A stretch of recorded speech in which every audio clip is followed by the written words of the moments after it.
সিলেটে বিএনপির ভারপ্রাপ্ত চেয়ারম্যান তারেক রহমানের পক্ষ থেকে নতুন ঘর উপহার পেয়েছেন তৃণমূলের যুবদল কর্মী মোহাম্মদ আলাউদ্দিন ও তার পরিবার। বৃহস্পতিবার বিকেলে সিলেটের মোগলাবাজার থানার রিফাতপুর গ্রামে বিএনপির ভারপ্রাপ্ত চেয়ারম্যান তারেক রহমানের পক্ষ থেকে যুবদল কর্মী আলাউদ্দিনের কাছে নতুন ঘরটি হস্তান্তর করেন কেন্দ্রীয় বিএনপির আন্তর্জাতিক বিষয়ক সম্পাদক ও তারেক রহমানের উপদেষ্টা ব্যারিস্টার এম.এ. সালাম।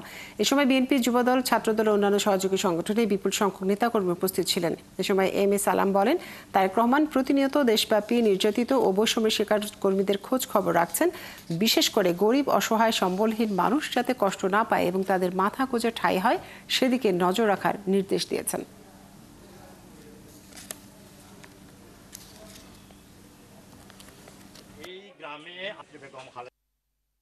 আমাদের প্রিয় নেতা জনাব তারেক রহমান সাহেব শুধু রাজনীতি করেন না, তার একটা চমৎকার দিক রয়েছে, তিনি মানবিক কাজ করেন এবং রাষ্ট্রতত্ত্ব মেরামতের মধ্য দিয়ে তিনি যে কথাগুলো বলেছেন, পুরো রাষ্ট্রতত্ত্ব মেরামতের 31 দফাকে যদি আপনারা একটু অ্যানালাইজ করেন, দেখবেন সেখানে তিনি পরিষ্কার ভাষায় তার যে স্লোগান, যে একটি বৈষম্যহীন মানবিক রাষ্ট্র গঠন করার জন্য তিনি স্বপ্ন দেখছেন এদেশের মানুষকে সাথে নিয়ে।